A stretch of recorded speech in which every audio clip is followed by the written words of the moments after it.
Hello and welcome to the Deep Dive Perspective. We're going to cover Lebanon, a nation which has struggled with civil war, has fought for its sovereignty, and has at least 3 times had to defend itself against the invasion of the entity known as Israel.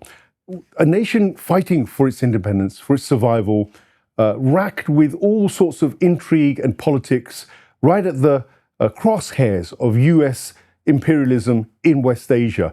It's a fascinating topic and it's very deep. It also strikes at the heart of the liberty and freedom that we all have a right to around the world. Yet here is Lebanon under the cosh once again, because America is saber rattling. It's warning, it's threatening Lebanon that if they don't disarm the Lebanese resistance, then it's very likely that Israel will strike again. This is the backdrop to the conversation I'm going to have today with my studio guest, journalist, Sister Sakina Datu, who is the presenter and host of also Women of Resistance, a very award-winning show, no less, and focuses on the ladies of Palestine and the resilience that they've shown. We've also got journalist Myriam Charabaty from Lebanon itself, who will be hopefully giving us the insights to what's really going on, because there are establishment journalists, and of course there are people who are real journalists these days. We come in 2 categories, and I'm proud that I've got 2 journalists who are certainly independent and will say the truth no matter what. And I'm going to start with you, Myriam. Welcome, first of all, to the show, but give us, first of all, an overview of what Lebanon is like. And I don't usually give the background of individuals, but Lebanon is a very cosmopolitan society, and you're actually from a Christian Maronite background, which technically, politically, should have all sorts of connotations. But I know from our conversations, you buck the trend and you really do just tell things the way they are, minus the sectarianism and all the other games that go on, which outside forces like to exacerbate in Lebanon. So tell us, first of all, give us your overview of Lebanon under that threat of bombing and invasion today. Good afternoon, I guess, from where I'm standing.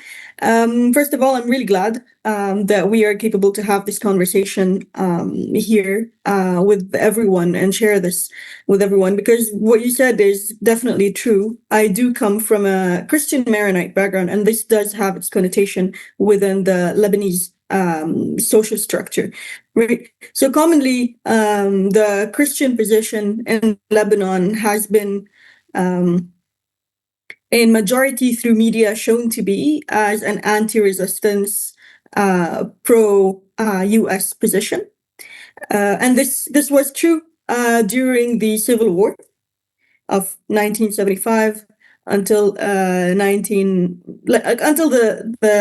90s, right, until the Ta'if Agreement. However, it is worth noting that throughout that period, when it was parroted that the Christians stand in anti-resistance positions, the pan-Syrian nationalist Anton Saadi was Christian. The Arab nationalist movement was majority Christian.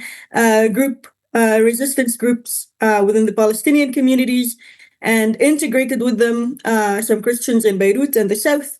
They were pro-resistance. The Christians of southern Lebanon, especially the border towns, what is known as the border towns. So we're talking Khiam downwards to the sea towards Naura. A lot of the Christian villages actually stood with the resistance. Some of them were even detained and tortured in anti-resistance collaborator prisons. So commonly, when people talk about that, they reference these Christians as those who have chosen to step outside of their sect, right? Which is why we're not referenced as Christians. So it's less about the faith and more about identifying the sect with the political positioning. So I think that was worth noting to highlight the connotation for anyone who's not really knowledgeable with Lebanese social structure. So that's on one end. On the other end, if we look at what has been happening in the past few days, especially today, the Americans canceled a visit for the chief of the military to Washington. He was set to leave today. Meetings were canceled, and eventually the embassy had to cancel his visit. And that's very significant because it comes at a time when Lebanon is being demanded to take a position against its own. So this is not even a position with the Americans, but very actively against its own. So when we talk about disarming the resistance, who are we talking about? Who is the resistance? The resistance is really, it's a popular choice, and it's as popular as it gets in its essence. If you go to the south and you talk to the people reference themselves as the resistance, and that's irrelevant of whether they are part of the armed movement or not, because that armed movement is part of the people. It was born of the people, it serves the people, and it's sustained by the people. So when you talk about disarming that, you're disarming an entire community of its right to life. How do you do that? And the Americans are trying to pin that mission on the Lebanese army. And that's something that had been attempted and really resulted in the division of the Lebanese military. And no chief of staff today would actually accept a division in the military during their period. And now Mr. Haikal, who's the chief of the Lebanese armed forces, he has made a clear statement saying disarming the resistance does not come before securing our borders. It doesn't come before it. And in fact, the Ta'if Agreement and the Resolution 1701, and so that's the international UN resolution on kind of the ceasefire that happened in Lebanon back in Ta'if.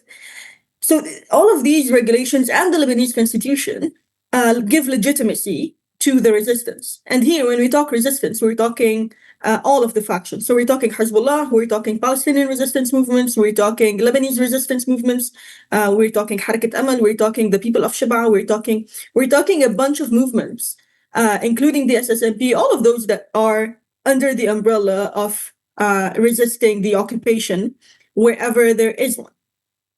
So this is a legitimate constitutional right. So Mr. Haikal did not cross over a limit. In fact, he defended Lebanon's constitution by saying we will not be able to proceed with disarming before we have been able to achieve the liberation of our territories and secure our people, which is, I think, in my opinion, the most logical decision. And he pointed that out in a really intelligent way, saying, what do you want us to do to face the people? How do we do that? So the Americans are not happy with that. And my opinion is we're about to witness a rise in tensions, increased threats. We saw a lot of Twitter is a bit down. I don't know on this end of the world at least. But earlier in the day, we saw a bit of the commentary that came from Lindsey Graham and others in the U.S. Saying, Lebanon is in big trouble if they don't disarm. The position of the Lebanese armed forces has made the Lebanese armed forces a bad investment for the U.S. And I would stop at the word investment here and talk a bit about that. What does it mean that your military is an investment for an imperial power? Right, we are not anyone's investment. If you choose to fund it, it's for a reason, it's for your interests. So here, if we're saying the interests of the people and the interest of the imperial core are at odds, then we're once again saying the resistance is the legitimate choice of the people, are we not? Thank you, Myriam. That's given us a really good, I think, overview and an update of where the current state of play is. Sakina, we've not really had a ceasefire. What ceasefire is it when Israel has been literally bombing Lebanon every day since that so-called ceasefire, and the international community, which usually means the Anglo-Zionist empire, has done nothing about it?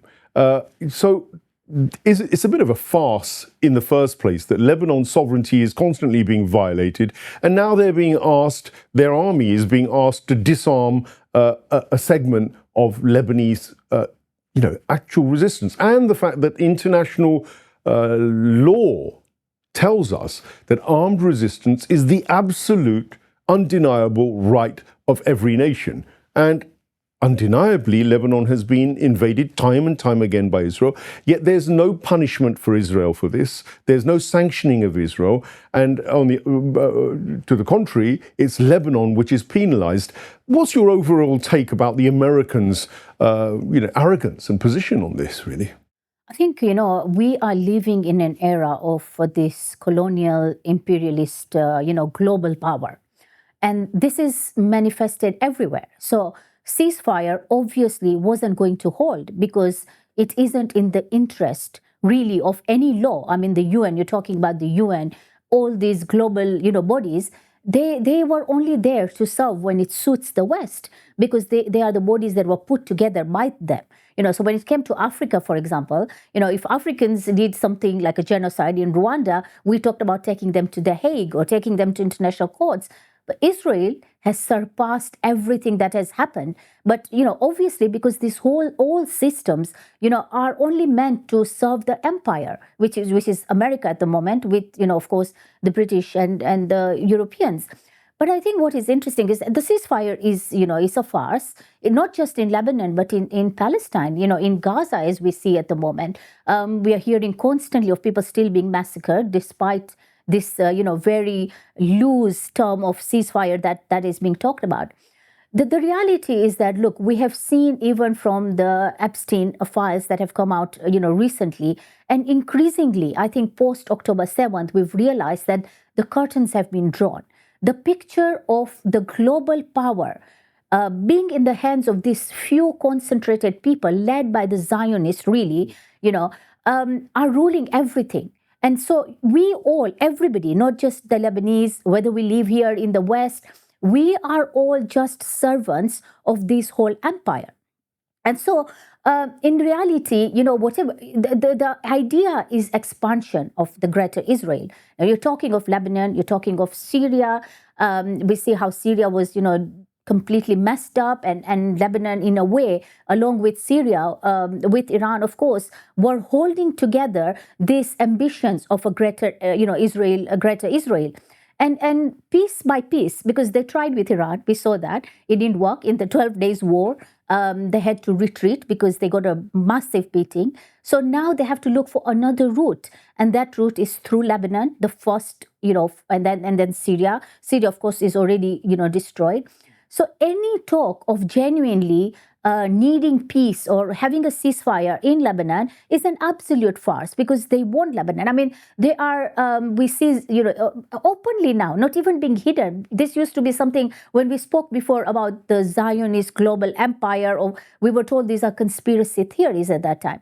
But now you see clearly, for example, parents in the Zionist entity reading bedtime stories to their children, which says, Lebanon is ours.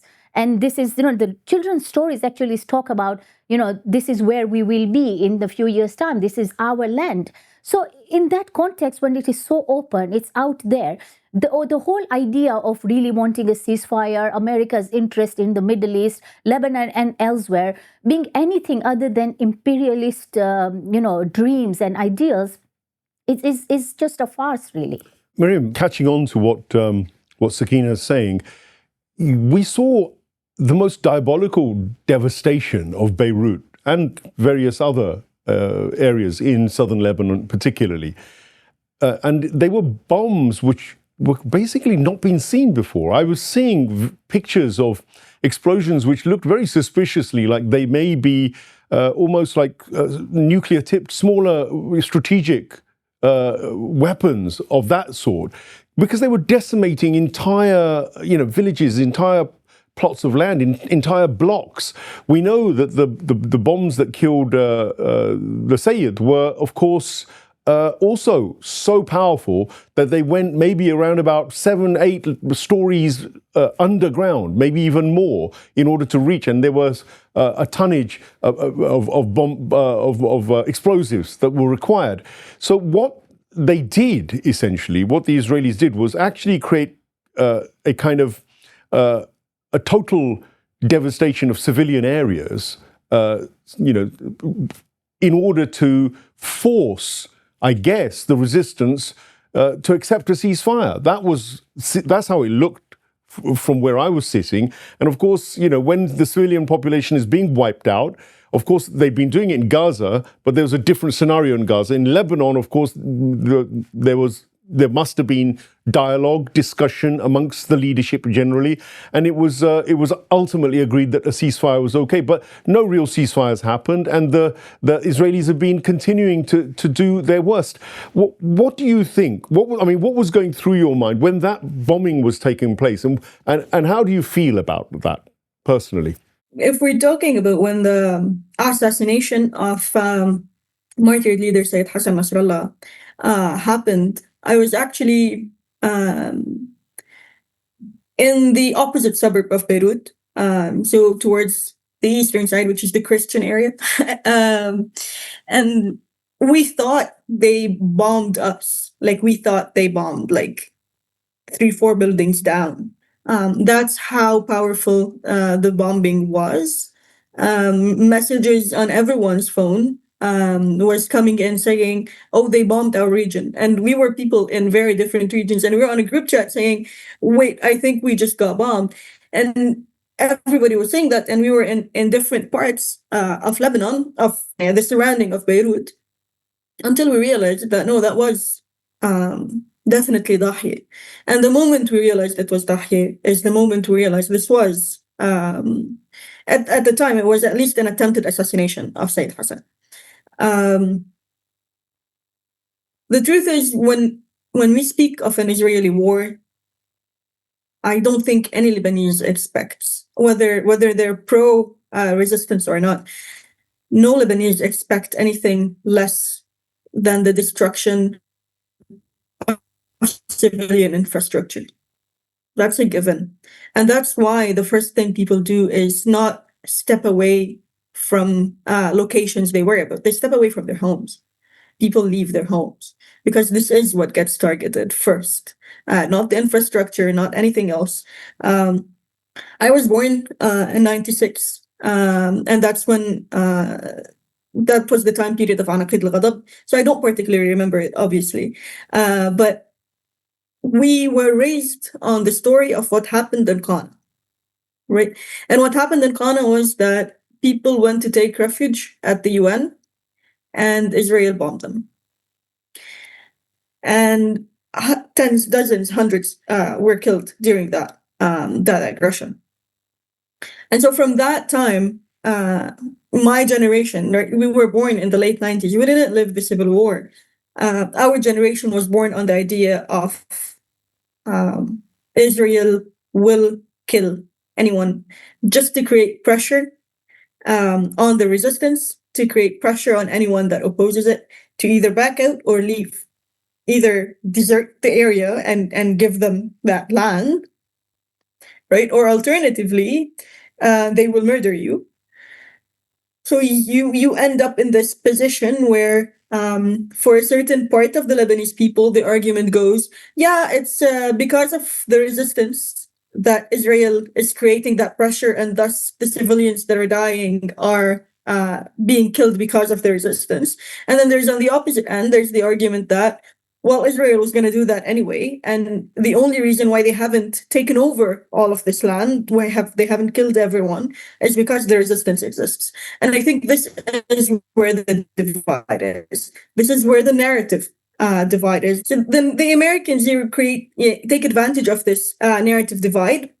And in fact, they are part of this narrative divide. And this is a narrative that has existed, I don't want to say for decades, it has existed for centuries, but it has existed from the launch of Sykes-Picot, where the region was divided against the popular choice of the people. but with the support of certain elites and certain positions that were given their powers by either the French or the British. So that narrative is very common. That divide is very common. The difference today, I want to say, especially after October 7, is that a lot of us, a lot of our generation and the younger generation who have not lived the occupation of the South, right? The occupation until liberation of 2000, we, for the first time, have seen the extent of barbarism of the Israelis in person.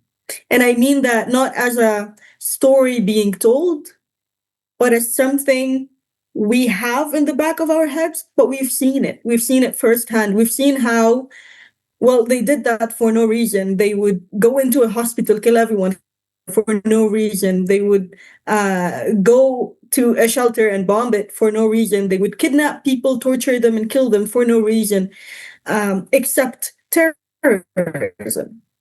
That was the reason. And while the narrative of division was successful for the Americans for a long time, today it's being questioned on a popular scale, locally and globally. And I think this is creating a certain difficulty for the Americans and their assets in the country, where, yes, you can now say, well, we don't want to fight the Americans, but you cannot in any way tell me that Israelis are looking for peace in the region. We've had a ceasefire. Hezbollah has not shot a single bullet anywhere. A single bullet anywhere. And everybody, for some reason, is convinced that they're done. You've assassinated the leadership. You have destroyed Syria, which is the backbone of our resistance, which is the backbone of the Arab identity, the backbone that has defended the cause of Palestine for a long time.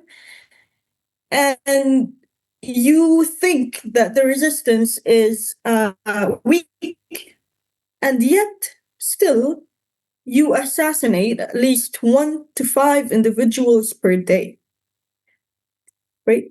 1 to 5 per day. So we have more than 300 men that have been assassinated by Israel. Most recently, this morning, someone who works in the municipality, and last night it was the head master of one of the schools in Mansoure. We have also seen, I want to say it's targeted assassination and the targeted killing of civilians, and sometimes women and children. And there's no one that can convince me that the Israelis did not know who was in the car, or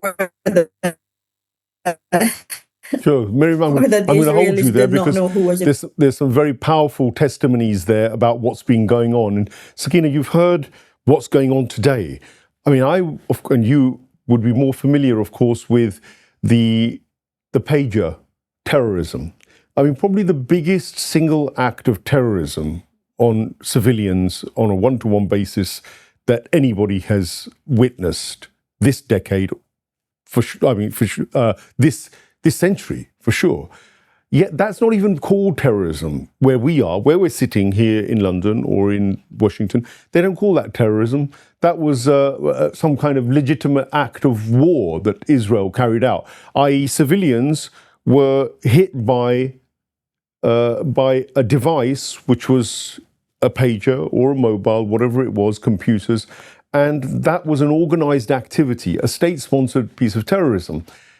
Because it seems that the Israelis were so vexed with the sacrifice that the Lebanese people gave for Palestine in particular, not just because they want to invade Lebanon, but I think it has to be explored as to just how much of a sacrifice the Lebanese people gave for the Palestinian cause. Give me a little assessment. I think the sacrifice that the Lebanese have given is massive. I don't think anybody has sacrificed, as much as the Lebanese have, because much as we talk about, the Yemenis who play a massive role, and have been bombing, they haven't directly gotten involved in the war like the resistance did, and they paid the price for it. I mean, a massive price for it, with the martyrdoms that happened. And they didn't have to. They didn't really have to. They were defending their territory, and Lebanon is the only, I think, country with the resistance that have actually won several times against the Zionists. So they didn't have to do this, but they were deflecting so that Gaza doesn't get the bulk of the atrocities that were being subjected upon them. And so I don't think any part of the world has really stood up for Palestinians the way the Lebanese have. Now, having said that, even when you talk about this pager, in my show, when we talk to these Palestinian women, we are now expanding to Lebanon, and we have actually spoken to some of the victims of these pager attacks. And these women weren't even holding the pagers themselves. They just happened to be near it, or, in the family unit and somewhere. And, they've lost their eyesight. Some of them have literally had to, there's one woman who's gone blind completely, and she had a solid career, and now she has to retrain. Her husband died in the process. So it's not just one person that might have, died. It's then we say, the cost of war is always maximum on the women and the children. So entire families, now there are how many of such families in Lebanon, were subjected to this kind of a torture? We don't talk about it. Now, this is another problem of why it doesn't get covered, because as you know, Said Mohsin, our media is completely complicit. It's just like our governments here in the West, our media and media globally is complicit. And then we are trying to raise voices by, going to the sources and speaking about this. But also, I think what I find interesting is this concept that Myriam's talking about the divisions, especially based on religious fronts. This has been something that has been done forever, by the all sorts of imperialist, from the time of Africa, where I am from originally. We saw this happen, how people were divided in order to conquer them, because you can't conquer people if you didn't divide them. Sunni, Shia, Druze, Maronite, whatever. 100%. And even today, the Sunni Shia divide, they can't keep pushing it. But what has really changed, I think, is October 7th has really changed this. And people across the world are now seeing a picture for what it is. They are realizing that, by dividing us, we are all getting conquered. And there's a group, there's another, I think, grassroots movement that is emerging globally, whereby if you look at the leadership, they're all the same. Whether you're talking of Lebanese, those who are trying to work with the Americans, you look at Saudi Arabia, you look at UAE, you look at the Zionists, America, the ruling class all share the same ideology, because they're all in this together. It serves them. And there wasn't an equal grassroots movement before that spoke against that. But that is happening now. I mean, here, I think in the UK, you see, the groups that speak for Palestine, there's no color or faith that is not part of the movement. People of no faith, Muslims, Christians, all sorts of people from every background are forming this grassroots group that is now challenging. And I think it's the same. If you see, much younger than us, Myriam, the younger people in particular around the world, you've seen what happens in America. Look at what happened with Zoran Mamdani. Of course, there are other issues with that, but he was able to capitalize on this pro-Palestinian sentiment of how people have just refusing to watch what they've. I mean, on our phones, we've watched a live stream genocide.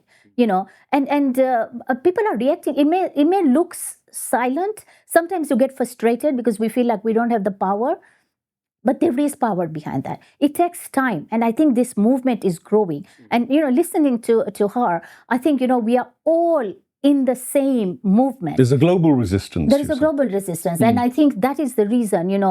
Resistance movements, whether they are in Palestine or in Lebanon, they are not just limited to armed resistance there. This movement has grown across the globe. I mean, today we spoke to a woman in Gaza, 17-year-old, who's been through 2 years of genocide, and she was saying to us, "We are going to kick them out because this is our land." Now, it's easy to say that, but for psychic of a 17-year-old who's just been through a genocide, lost people, but is so clear in her focus of what her goal is, this is something we all feel.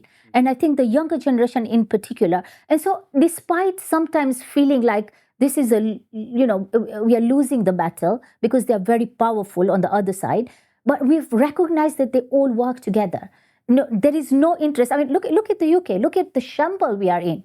I mean, Shabana Mahmood, a Muslim, she is against immigrants. She is part of the Islamophobic, movement. And what is happening in our own country? Like, we are colonized mentally. Britain, colonized the world, but mentally we are colonized.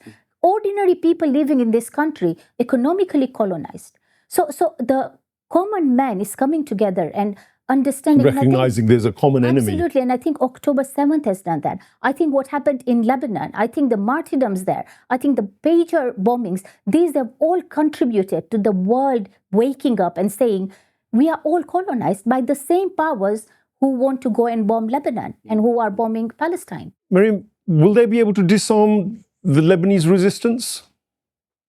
Is there any chance that the Lebanese resistance will be disarmed? That's only possible if they do that over the bodies of everybody from the southern suburb of Beirut to the border towns. No, I don't think I don't think there's a chance of disarming the Lebanese resistance. It's the people. You do not get to disarm a people that are facing an existential crisis. You do not get to disarm a people that have chosen to sacrifice their own lives in defense of their land, their dignity, and their humanity. And if you do that, then you're going to face the same ferocity and resilience as the Israelis face when they face them, right? Because at the end of the day, these people are in an existential crisis. We are in an existential crisis, and I don't understand how some people don't see it, especially the Christians, because the Christianity in the Middle East is in an existential crisis, and we're paying the price for that Roman Latinized Christianity that has stripped us from a lot of our rights within the Christian world. And here I'm talking very much about the Vatican history from the Crusades forward. But the entire region is in an existential crisis. We either all survive or we're all facing decimation. We're facing elimination. We're facing a version of colonization that will be more atrocious than anything we have witnessed in the past, because now they know that a seed of resistance will continue to flourish through martyrdoms, through operations, through anything. It will continue to flourish. We're talking about 70, 80 years of occupation in Palestine, and we're still seeing more and more of the younger generation saying the resistance is our choice. We're seeing the same thing in Lebanon. We're seeing the same thing in other parts of the region. Let's look at Yemen. Let's look at Iraq. Right, and when we understand that, we will understand that this is really not a version of indoctrination where those who choose resistance are receiving material gains for it. In fact, the sacrifices they are offering is much greater than anything material they can receive. And I mean that on a popular basis. What is being offered is huge. It's the people, it's their lives. It's every day when someone leaves the house in the south, they know they might not come back. So they wish each other goodbye as if it might be the last time, because every day at least 1 to 5 people are being assassinated, right? So we're talking about entire communities that are doing that, but not leaving the region. So you're coming to tell me that you want to disarm those people. How? They're already in the face of death and saying no. What are you going to offer them? Let me just remind the audience that the resistance has essentially defeated one of the most powerful armies in the world on 3 occasions. And on the last occasion, they didn't give up an inch of ground or land. And huge sacrifices were made by very brave soldiers who are, many of them who are martyred now.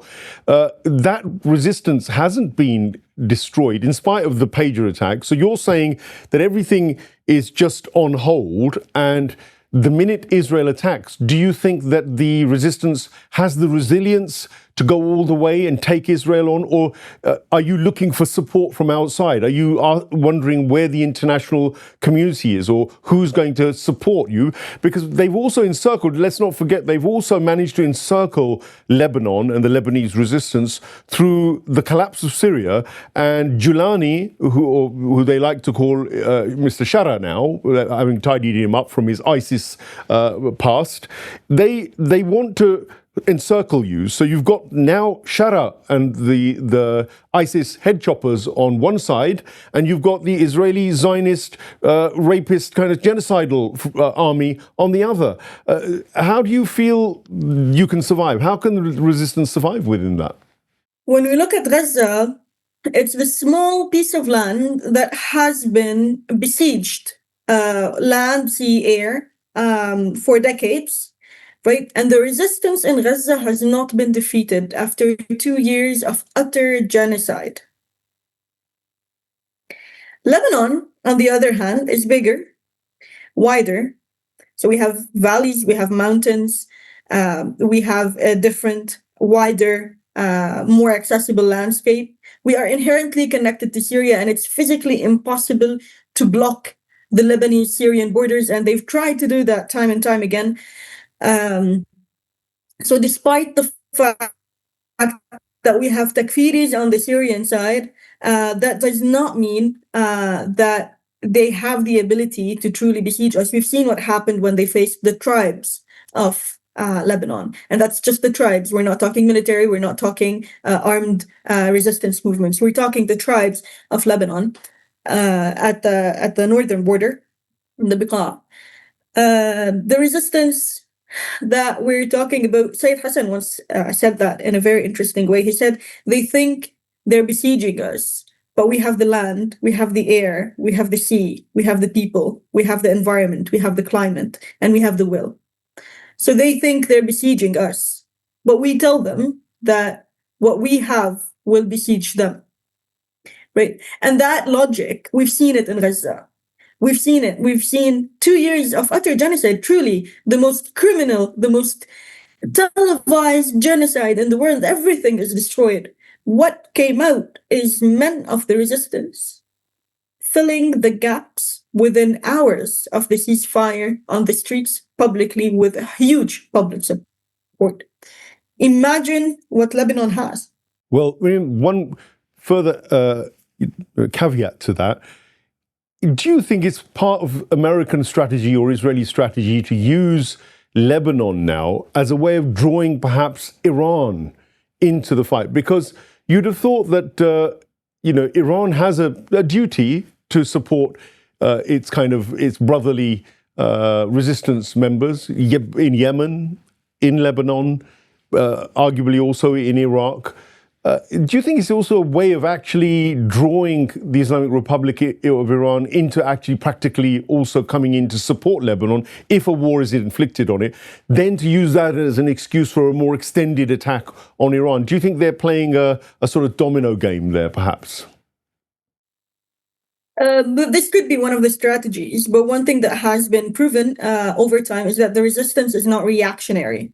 And when I talk resistance, I mean all of the components of the axis of resistance. They are not reactionary. It's not an action-reaction type of engagement. It's rather an action-reaction kind of engagement. So something happens, and then the resistance decides, not in a reactionary way, not in an emotional way, but in a strategic way. How do we respond to that? And if a response is needed or not, and what kind of response do we need? And so they're not, they've survived long eras of confrontation with the Americans and the Israelis to know that this kind of war is not something we face through reactionarism. It's something we have to inevitably face through strategic choice of when and where to confront. Otherwise, we will be facing an attrition and a huge power that we cannot contain, which is why there was a strategy of points for a long time. It was known as the strategy of points, where We win through operations here and there, through surviving aggressions here and there, because that's also a winning point for the resistance. And in turn, we grow, we support ourselves, we support our capabilities, and we grow our base, we grow our operational capacity. And so from that perspective, the Iranians will not be drawn to a bigger fight. However, we are looking at the mother of all wars, kind of staring us in the face at some point. And that's because the entire region now understands that for the US, they don't look at us from a Sykes-Picot map, right? They don't look at us as nations they have divided over time. The unified fronts has now become a one front kind of thing with multiple components to it. So there's a ceasefire in Gaza, alleged ceasefire in Gaza, alleged ceasefire in Lebanon. We've seen tensions grow in Iraq. We've seen an attempted aggression on Yemen. It's one war that is taking different fronts, and the resistance understands that. We understand that if one front loses, all of the fronts will take a hit, and all of the fronts are coming next. So assuming that the resistance goes into collective confrontation, it will not be from a reactionary position. It will be from a very strategic position, and it will have to do with the interests of the American across the entire region, and not with a close-minded attack against the proxies that they might use to aggress. Sakina, the global community, international law has been violated over and over again. Lebanon's had it every day virtually of its existence since I've known it, because the Israeli F-16s back in the 80s and 90s, and now the F-35s violate Lebanese sovereignty all day long. They have air superiority, they go ahead and use it. And they kill, as we've heard, indiscriminately. What have we seen from the international bodies? What kind of deterrence, what kind of action has taken place to help the people of Lebanon, to support them? Have you seen anything of any note? Nothing really. I mean, there's talks of things here and there, just like when we talk about a genocide and, UN discussing whether certain measures, should happen, whether a ceasefire should happen. In reality, international law does not have teeth. It doesn't bite. It's just there. I mean, before, I think, October 7th, we were all we believed in some sort of an international law. And it's been proven that there isn't such a thing as an international law. It's just an extension of the imperialist, system. So I don't think we should even be hoping or looking at that front to expect anything from them. And, when we talk about, Myriam was talking about the ideology and the winning and losing aspects of the Zionists. What do you call a loss? People dying, that's not a loss. For people who believe in a hereafter, who believe that the reason for existence is really to leave a legacy, to do the right thing, to fight for your dignity. These people don't see a failure in that. And so what else have they lost other than dying? What have they lost? What have the Lebanese lost? What have the people in Gaza lost? I don't think they've lost anything. But what has Israel lost? Israel has lost the acceptance throughout the world. Today, they can't even travel to any country. We've seen scores of them leaving now. The occupiers are leaving from Israel because at the end of the day, they want to be there in order to flourish. Their idea of success is in this world. Whereas on the other side, if you look at the resistance, their ideas are not just to live, but to live with dignity, to fight for what is right. So in actual sense, there has been no loss, for the Lebanese and for the people in Palestine. In fact, they are a cause for an awakening of the entire globe. And if you believe in the, afterworld, it's like, when we talk of Imam Hussein, he said, I would rather die a death of dignity than live, without dignity. And so it's Israel really that have already lost, and the more they continue, along with their, Americans, and I think Americans and the Zionists really are one entity. There isn't much of a difference. Israel is just an outpost of the Americans, and the Zionists, as in the group that controls all these, are these Zionist Jews who are based in different parts of the West. So they are really pretty much the same thing. And talking of Iran, for example, Iran is not like America. They will not intervene directly. They're not imperialists. They've said time and again, we advise, we support ideologically Lebanon, but we don't interfere. This is their own decisions. The same way they do, in Palestine, they support them, but they don't interfere over there. They don't intervene.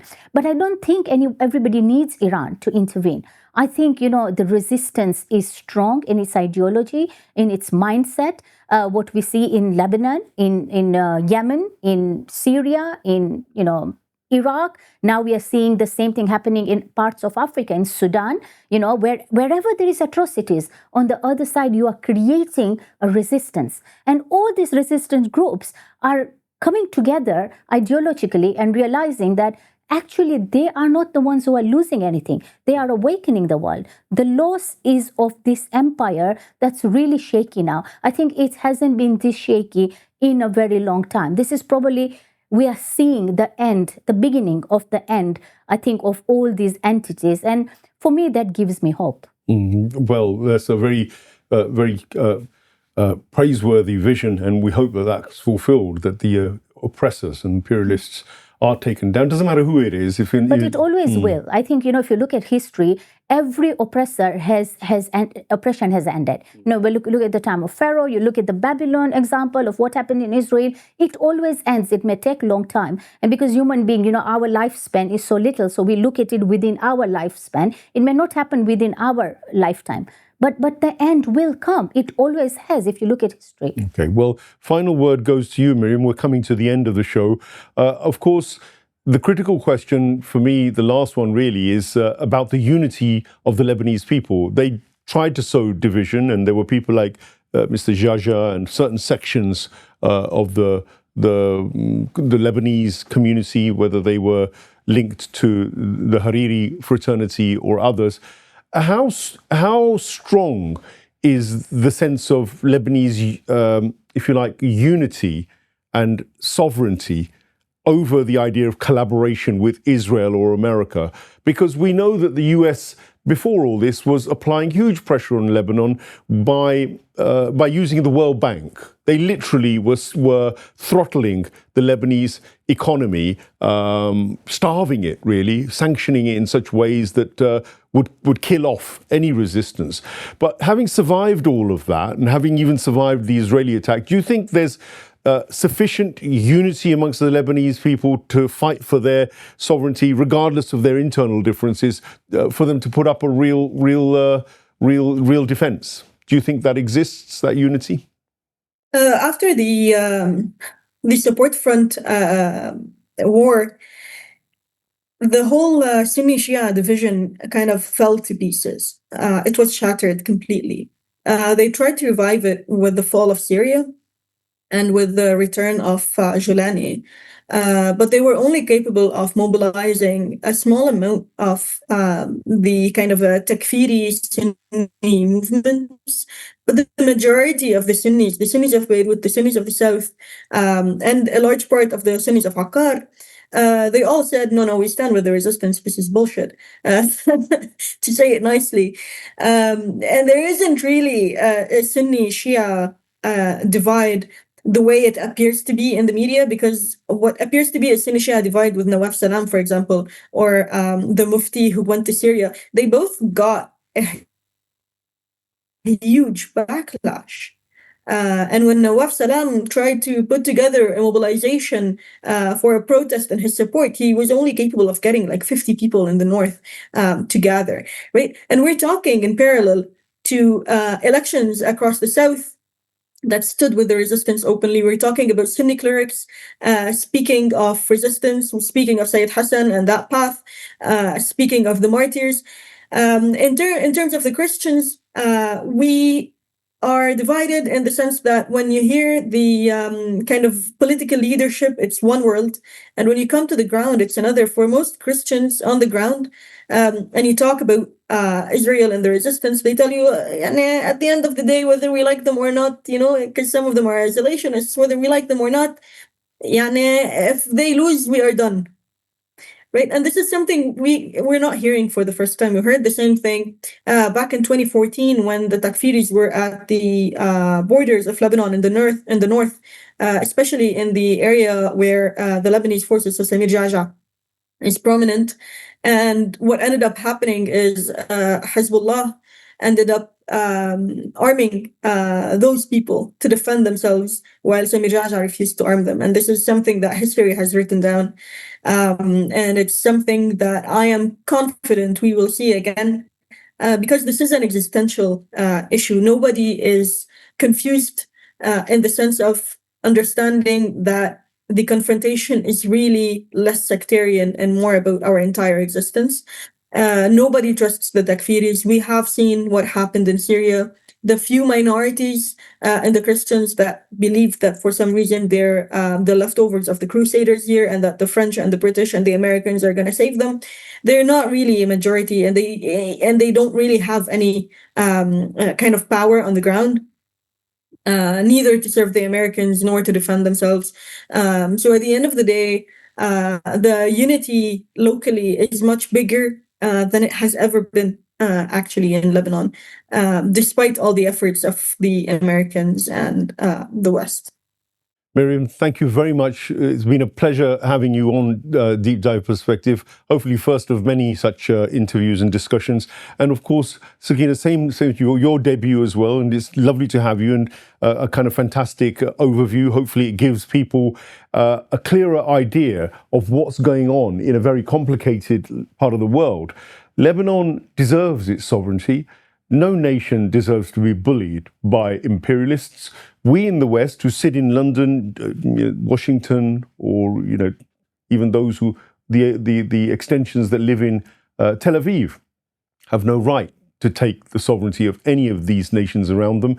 It should be the moral obligation, the ethical obligation of every one of us who votes in people in power to actually hold them to account. Keir Starmer, Donald Trump, Obama, all of them are of the same ilk: liars, frauds, genociders, and imperialists. Doesn't matter what colour they wear or what party they're in. All I've experienced in my lifetime is that Anglo-Zionist imperialism is essentially it's a cancer in the world. And we need to take ownership of it, because we vote in the people who run the system, or at least front it. And unless we start questioning it, it's these people in Lebanon, it's these people in Palestine, it's these people who are being resource raped, killed, murdered, maimed for simply being on a plot of land where these people want to exploit it or control it. And that is a responsibility we can't hide from. You can't hide from the genocide that the Gazan and the Lebanese people have suffered, because boy, the Lebanese people have also suffered. It's not something, it's been, of course, overshadowed by the scale of what's gone on in Gaza. And whatever is going on in Gaza and Lebanon, I'll say it again, it will come home here too, because all the technology, all of the weaponry, all the surveillance techniques, all the power drunkenness, all the psychopathy that goes with genociders is not going to forgive anybody in the world, ultimately. So there comes a line, rather like the Lebanese, I feel, that you have to say, well, either we take a stand and we die for what we are, or we accept enslavement and be slaves at any level that these parasite establishment wallahs want us to be. Is that what you want? Is that what you want for yourself, for your children, for your grandchildren? Is that what you want for other people's children around the world? Is this acceptable? And can we, if it is acceptable, then let's not talk about liberty, freedom, democracy, human rights again. I don't want to hear that word from people in the West who vote in genociders and people who are diametrically opposed to those values. You can't have it both ways. You can't be believing in those values and then supporting quietly those who go around violating them, and you profit from it. That doesn't work Thank you for watching Deep Dive Perspective. Do like, share, and subscribe to the channel. Channels like us are under pressure as well. We're constantly being shadow banned because we tell the truth, because we have guests who have honor, dignity, and virtue and values. We rely on you for our existence. So if you support us, we're going to be able to carry on doing the job we do. If we're not, then those algorithms will shut us down and you'll get the mainstream media, which is basically part of the same bloodthirsty, genocidal system. Thank you for watching. And again, thank you to my guests today.